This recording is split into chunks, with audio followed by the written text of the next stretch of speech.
Oui, bien-aimés dans le Seigneur, que Dieu vous bénisse de partout où vous êtes.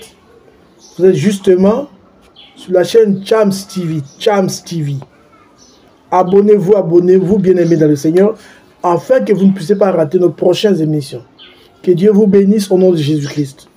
Notre message du jour, bien-aimés, qui choisir comme président ou roi, bien-aimé, qui choisir? Parce que c'est une question qui se pose parmi les chrétiens d'aujourd'hui, parmi les enfants de Dieu. Qui choisir, surtout quand vous êtes pendant la période des élections? Qui choisir? Deux fois, on est dans l'embarras de choses, on ne sait pas qui choisir. Mais la Bible nous donne quand même quelques critères pour nous aider à bien choisir. Bon, suivons la parole de Dieu, ce que la Bible nous dit.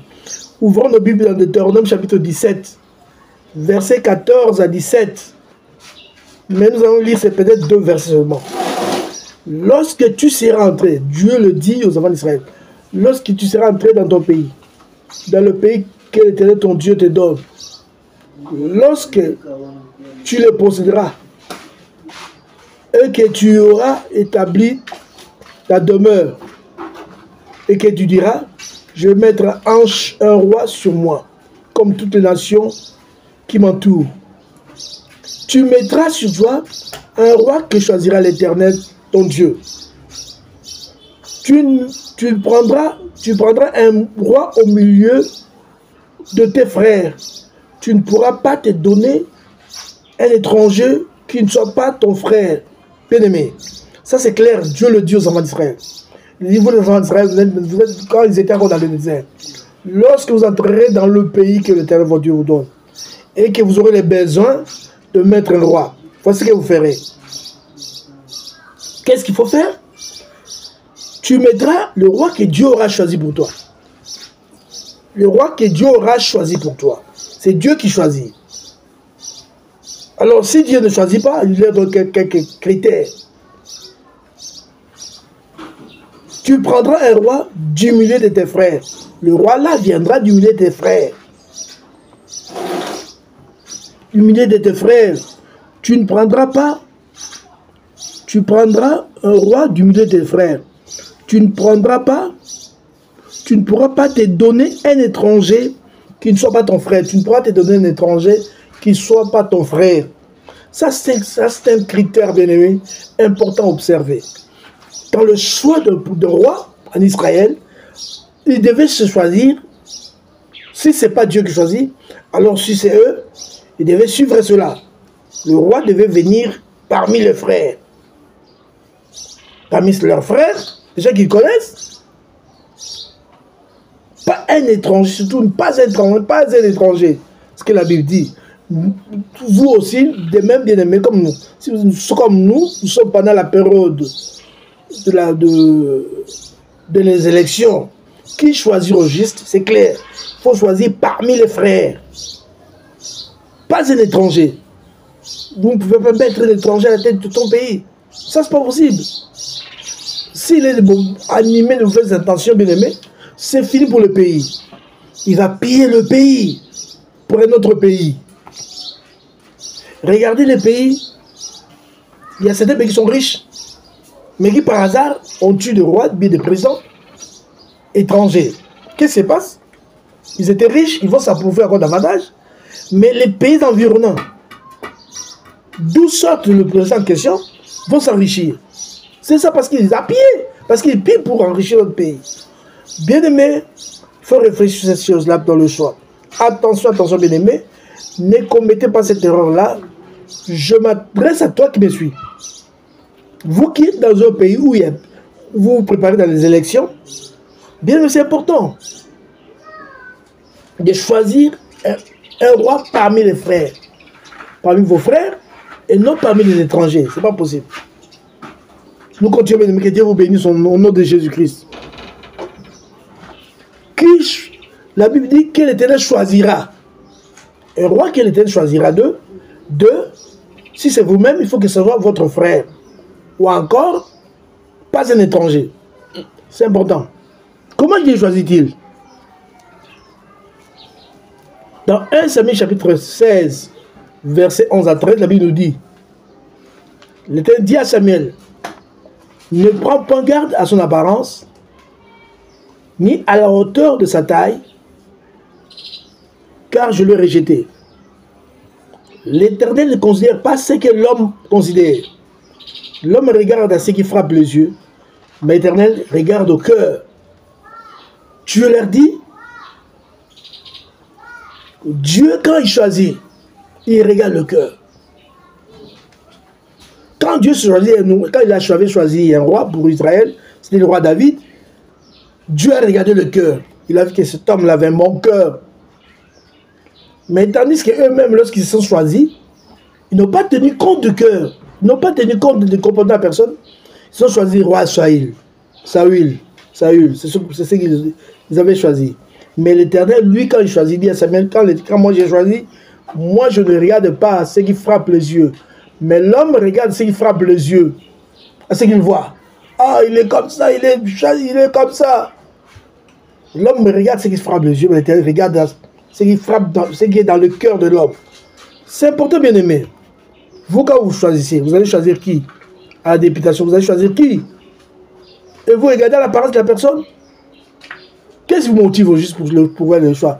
Parce qu'il vous a donné un polo, ou bien vous a donné de l'argent, ou bien parce que c'est là. Bien aimé, il faut choisir quelqu'un. Si vous ne savez pas choisir, il faut peut-être demander à Dieu, oh, Dieu, aide-moi à choisir. Aide-moi bien à choisir. Parce que si je choisis le malin, le méchant, vous allez en suivre, bien aimé. Il est un trollageur. Et surtout actuellement, bien aimé, il y a des choses qui se passent ailleurs. Dans d'autres pays du monde. Ils se sont choisis des députés. Mais ces députés se sont transformés en ennemis de Christ. Ils votent de lois iniques, ils votent des lois méchantes. Au point justement de voter tel quoi, ils autorisent même le mariage homosexuel. Allez-y comprendre. Les mariages homosexuels, ils autorisent ça. Bien aimé, quand vous choisissez des rois, vous avez même des députés, il faut choisir qui, faut savoir qui choisir. C'est un méchant que je vais choisir ou bien c'est un enfant de Dieu. Quand il sera là, il ne faut pas se donner contre nous, il ne va pas prendre des lois, surtout les chrétiens. Il faut savoir choisir, si vous choisissez n'importe qui, vous allez mettre à la tête de l'État de gens qui vont prendre des décisions contre l'Église du Seigneur. Il faut commencer à arrêter les églises, à persécuter les églises. Il faut faire très attention, bien aimés. Parce qu'il y a des gens qui sont là, il est là, c'est un païen, il ne prie pas Dieu. Il attend, bon, si on me vote moi, d'autres personnes les disent tout haut. Si moi je suis voté une fois député, je prends des lois terribles contre les églises. Parce que d'autres là attribuent toutes les erreurs qui se font dans la cité aux églises de réveil. Si un papa chasse son fils là-bas, on dit que ce sont les prophètes qui ont fait cela. Et pourtant, non, c'est pas vrai. C'est pas forcément les prophètes. Le prophète, c'est une personne, c'est un humain, susceptible d'erreur. Mais pas forcément le prophète, des fois le papa lui-même, ou la maman lui-même. Mais il ne regarde pas ça, il regarde le prophète. Il dit c'est l'église, les pasteurs. Comme aujourd'hui, même les charlatans, ils appellent les pasteurs. Même quelqu'un qui n'est pas pasteur, on l'appelle pasteur. Même un membre d'une église, quand il voit sa vision à lui, on dit c'est le pasteur. On attribue ça sur le pasteur. C'est pas vrai, c'est pas vrai, bien aimé. Nous, les pasteurs, nous ne faisons pas de telles choses, jamais. Nous ne faisons pas jamais cela. Nous n'allons pas dans les familles des gens pour diviser les gens, dire non, tel enfant est sorcier. Un vrai pasteur ne le fait pas. Rassurez-vous, à moins qu'il soit charlatan. Mais un vrai pasteur ne le fait pas, bien aimé. Il ne faut pas suivre ces gens-là. Attention, il faut bien voter. Il faut mettre des chrétiens surtout à la tête du pays, bien aimé. Pour voter une loi, il faut mettre des chrétiens, bien aimé. Oui, bien aimé, c'est important, bien aimé. Quand vous prenez n'importe qui, c'est regrettable, bien aimé. On peut continuer notre lecture. Dieu considère, Dieu ne regarde pas ce qui frappe les yeux, mais l'Éternel regarde au cœur. C'est important, l'Éternel regarde au cœur. Toi aussi, tu peux regarder au cœur. Oui, je sais que tu n'es pas, tu me diras, je ne suis pas Dieu. Comment regarder au cœur? Mais quand nous parlons de David, nous disons que David était l'homme selon le cœur de Dieu. Comment le savoir qu'il était l'homme? Vous voyez la vie de David, vous vous avez comme une idée de la façon dont il s'est comporté. Et quand vous voyez une personne qui se comporte presque de la même manière, comprenez que c'est l'homme, c'est le cœur de Dieu. Parce que nous, les hommes, nous avons du mal à choisir nos dirigeants. Bien aimé, lorsque même les enfants d'Israël, même l'église du Seigneur, dans Actes chapitre 6, verset 3, lorsqu'ils voulaient se choisir des diacres, donc c'était une élection. Ils ont dit, choisissez parmi vous cet homme de qui le rende un bon témoignage. Un critère, un bon témoignage. Quelqu'un qui se comporte bien. Pas un méchant. Pas quelqu'un qui tue les gens. Pas quelqu'un qui tabasse les gens. Quelqu'un qui se comporte bien. Qui a un bon témoignage, c'est celui-là qu'il faut choisir. Donc même les diacres, il y avait un critère pour les choisir, bien aimés. Mais vous aussi, quand vous choisissez le roi, quand vous choisissez les députés, comme ça, il faut se baser sur un critère, ce critère. Oui, un bon témoignage. Quelqu'un qui a le cœur de Dieu, d'un père. C'est lui qu'il faut qu'il soit là. Je vous donne l'exemple de quelqu'un, par exemple, comme David, le roi David. C'était vraiment l'homme selon le cœur de Dieu, parce qu'il l'avait prouvé. Quand Dieu c'était l'homme selon le cœur de Dieu, quand nous voyons ses actes, nous comprenons vraiment, c'était vraiment l'homme selon le cœur de Dieu. Voici ce qu'il faisait, par exemple. Quel cœur David avait. Et l'homme qu'il faut, c'est celui-là qu'il faut. Prenons l'exemple de Méphibosheth. Méphibosheth, dans 2 Samuel chapitre 4, verset 4. Fils de Jonathan. Il avait 5 ans lorsque son père et sa grand-mère, quand son père et son grand-père moururent à Gilboa. Terrorisé à la note de cette nouvelle, sa nourrice le saisit et s'enfuit et le laissa choir. Dès lors, il fut extropié par 2 pieds. 2 Samuel chapitre 4, verset 4. Il se journa à le débar, à l'est du Jourdain, désirant lui témoigner de la bienveillance. En souvenir de Jonathan, David appela la cour, lui rendit les domaines de Saül et lui assigna une place à la cour royale. Ça, c'est dans 2 Samuel chapitre 9, verset 1 à 13. David, regardez cet homme, c'était le corps de Dieu. Quel cœur, bien-aimé. C'est l'homme qu'il faut. Si dans votre pays, vous avez une telle personne, c'est lui qu'il faut choisir. Ne tâtonnez pas, bien-aimé. Saül était son ennemi. Il détestait vraiment David de tout son cœur. Il cherchait à le tuer. Mais lorsque David est devenu roi, il n'est pas allé par la vengeance, non? Qu'est-ce qu'il a fait? Il pensa même Méphibosheth, le petit-fils de Saül. Il pensait à lui. Il s'est dit, ah, il était devenu extropié pendant qu'il fouillait. Avec sa nourrice, extropié de 2 pieds. Il ne marchait plus. David se souvint. Il dit, ah, regarde-moi cet enfant. Il est devenu extropié. Pendant que son grand-père était roi. Et son père était mon ami, Jonathan. Et voici aujourd'hui extropié. Qu'est-ce qu'il faut faire? David pensa à lui. Il est récompensé. Il dit non. Mais Méphibosheth, viens. Tu vas commencer à vivre dans la cour, dans ma cour ici, comme fils d'un roi. Et en plus, tous les domaines de ton grand-père Saül, je te les donne. Une telle personne bien-aimée, sont rares aujourd'hui. Quelqu'un qui s'est dit non, moi, une fois président, je vais sortir des prisonniers politiques. Une fois président, je vais faire revenir des gens dans le pays. Une fois président, je ne vais pas me venger. Malgré tous les mal qu'on m'aura fait, je ne vais pas me venger. C'est une telle personne qu'il faut comme roi. Si vous avez une telle personne dans votre pays, c'est celui qu'il faut. Une personne avec un bon cœur, qui ne rend pas le mal par le mal. Mais par le mal, il rend le bien. Il a été emprisonné, mais il rend le bien. Maltraité, il rend le bien. C'est comme l'homme qu'il faut bien aimer. Regarde ce qu'il fait à Méphibosheth. Non seulement c'est vrai, regarde ce qu'il avait fait à Saül. Mais pendant que Saül le cherchait à le tuer, un jour, On trouva Saül endormi. Pendant que lui, David fuyait. Sa garde, personne lui dit, dans 1 Samuel chapitre 26, verset 8 à 9, dit, je vais vous lire ça.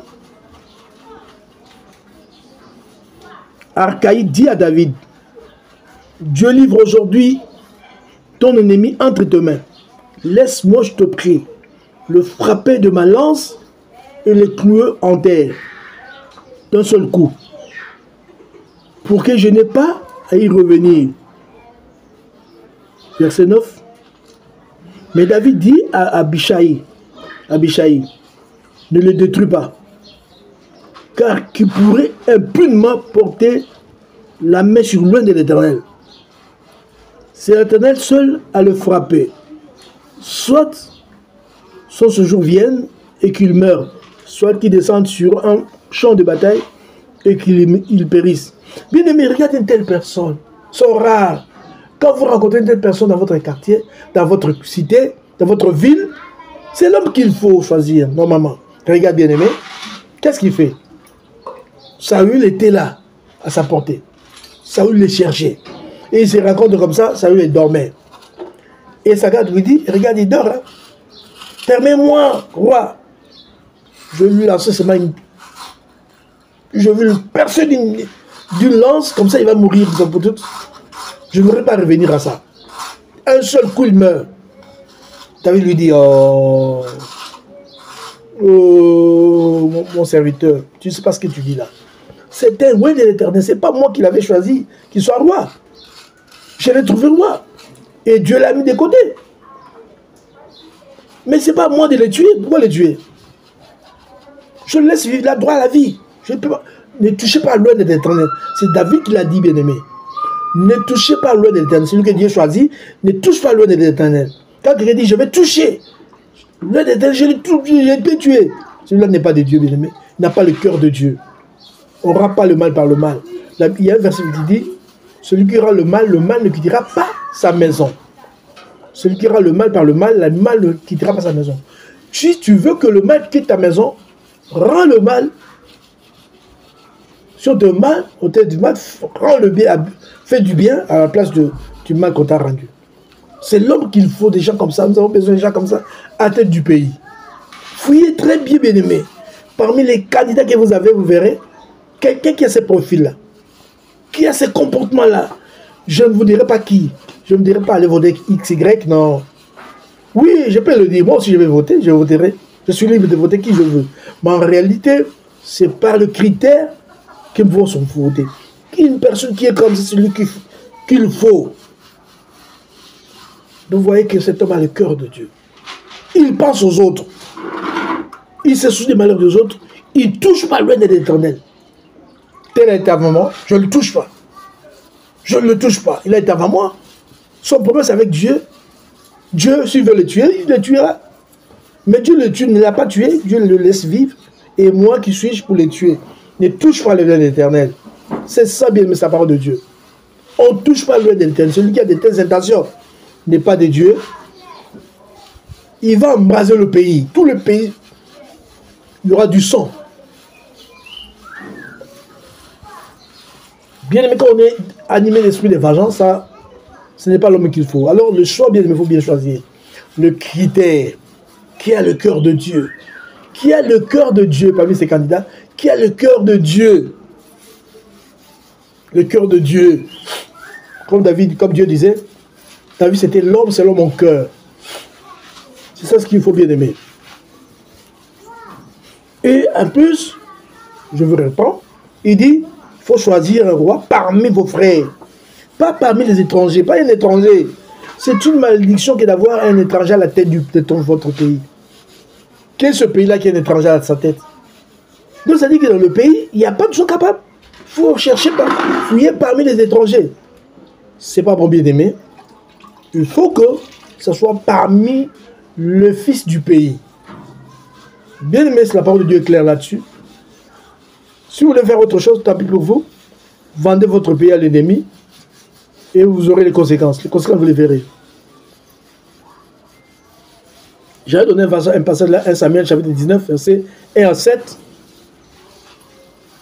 vous verrez la tentative de Saül à la vie de David. Saül a cherché de toute manière à tuer David. 1 Samuel 19, verset 1 à 7. Mais tandis que David, lorsque Saül est tombé entre ses mains, dans 1 Samuel chapitre 26, verset 8 à 9, il n'osa pas les toucher. Il dit, mon serviteur ne les touche pas, c'est loin de l'Éternel. Qui suis-je pour ôter la vie à loin de l'Éternel? Qui suis-je? Nous avons de telles personnes dans notre pays. Nous avons besoin de telles personnes à la tête d'un pays. C'est important, bien aimé. Faites le bon choix. Choisissez surtout les gens qui répondent aux critères. Les gens qui croient en Dieu surtout. Parce que si vous mettez, n'écoutez pas les risques de mettre des païens à la tête du pays. S'ils sont nombreux, ils vont voter des lois iniques contre le pays. Des lois méchantes, ils vont le voter.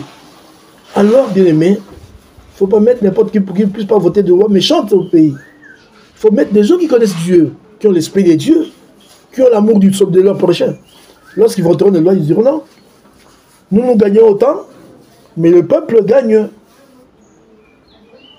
un salaire modique. Non. Nous devons revoir ça. Il faut que quand même le peuple atteigne. Pourquoi pas 350 $ comme ailleurs? Pourquoi pas? Pourquoi même pas 500? Pourquoi pas? Il faut des gens comme ça. Mais quand vous choisissez n'importe qui, ils diront, des gens qui n'ont pas l'esprit de Dieu. Mais même si on choisit des gens qui ont l'esprit de Dieu, des gens qui ont Dieu, qui ont le cœur de Dieu, mais s'il est seul, il est minorité. S'ils sont minoritaires, qu'est-ce que vous voulez qu'ils fassent? Il faut pas les condamner parce qu'ils sont minoritaires.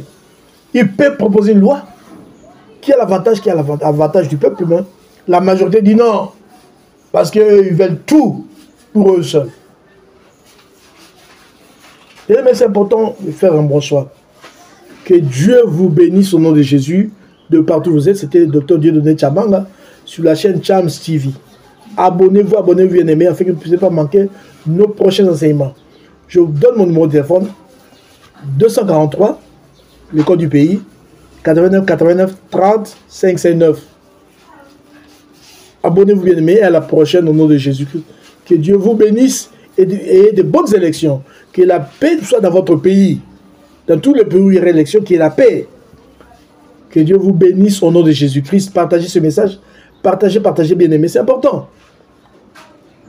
Partagez. Il ne faut pas courir le risque. Que Dieu vous bénisse de mal choisi. Que Dieu vous bénisse au nom de Jésus-Christ. Amen.